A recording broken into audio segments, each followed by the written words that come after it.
What's going on, guys? My name is Seapeekay, one of the hosts of all things MCC. And today we're going to be going through all of the team announcements and at the end of it, my predictions on how I think the teams are going to place. First up, we have the Red Rabbits, which is Dream, George Not Found, Captain Puffy, and Awesome Dude. A full team from the Dream SMP. And it's cool to see Dream and George getting to team together. Again, I'm sure that's going to be something that the fans are really excited about. Obviously, any team featuring Dream is going to be considered a strong team. And an interesting fact about this team is that I believe Dream is the only one who is not colorblind in some way, which is just a fun little fact. I don't think it'll affect the game at all, but here you are. Next up, we have the Orange Ocelots, made up of Pizza Hut, Rye Guy Rocky, Smallish Beans, and Spiffy. I think this team is actually one of the statistically strongest teams. Smallish Beans is coming off the back of a fantastic event. Rye Guy Rocky always performs, with the addition of Spiffy, who is making a return after not being in the event since MCC 16. So with a little bit of practice and getting caught back up on the game modes, I think this team can do very, very well. Next up are the Yellow Yaks, made up of Jojo Solos, Sylvie, G Nelly, and we finally get a canon MCC for Blushy. I believe the Yellow Yaks team is the first all-girls team in MCC history, but I could be wrong. And I've seen a bunch of people coming up with cool names such as Golden Gals. Sylvie had some more interesting suggestions on her Twitter, but I'll let you look those up for yourself. Going to be very interesting to see how Blushy does, but they did put up good numbers when they played in MCC Rising and in MCC All-Stars. Definitely going to be a fun one to watch. Next up, we got the Lime Llamas, made up of Quig, Smager, Solidarity, and a return of Pearlescent Moon. This team's a very interesting one, I think, because Quig always tends to do well, and Jimmy just came off the back of his worst event ever, which he won't mind me saying. He made a lot of jokes about it himself. Jimmy is absolutely better than he played in the last event, and I think this team is very strong. And it's also going to be Quig's birthday on the event day, so that'd be kind of nice if he got a win on his birthday, but I will be trying to stop him. Next up, we got the Green Geckos, made up of Sapnap, Foolish, Tina, and Michael McChill. This team does have two newcomers, and again is another all Dream SMP team. Now, outside of Foolish being an incredible builder, I actually have very little idea of how good he actually is at Minecraft. Great to see Michael returning to the event as well, and of course, fantastic to see Tina being added to the roster of players as well. I think Sandup's going to have a good time. He's gone off the back-to-back wins or whatever it was, and I don't think that this team can win the event, I'll be honest, but I think that Sandup's still going to pop off and do what he does. I think he'll have a blast. Next up, it's the Cyan Coyotes, featuring Rambo, myself, Wilbursut, and Wisp. It's my second time in a row on the Cyan Coyotes. Now, what's interesting here is I was talking on stream about how I wanted to have a team of players who sort of come somewhere between like 10th place and 25th place-ish. And by chance, that's the team I ended up getting. I think that this is a great team. I'm obviously going to be biased. It's my own team, but I do think we have a good shot of winning.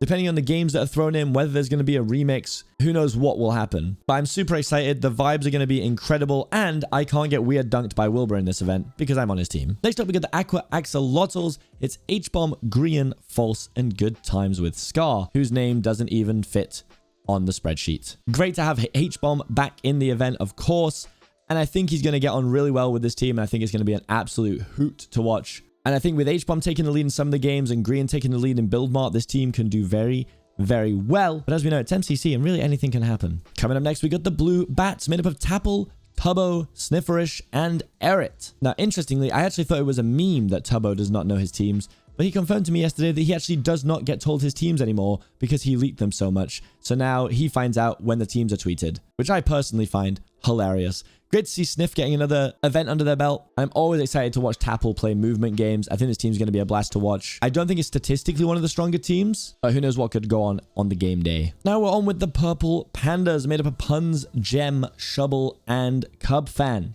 Actually going to be a very interesting dynamic. I think it's going to be very cool. Obviously, we know Puns really loves to play to win, and I think he's going to bring a cool competitive edge to this team as well. Not saying, of course, that the others don't want to win, but I think the chill vibes provided by the rest of the team and Puns' competitive edge thrown into the mix, the vibes are going to be great to watch with this team, and I don't think there's going to be too many games that this team does not do well in. And finally, we have the Pink Parrots, made up of Purpled, Tommy Innit, Captain Sparkles, and the Orion Sound.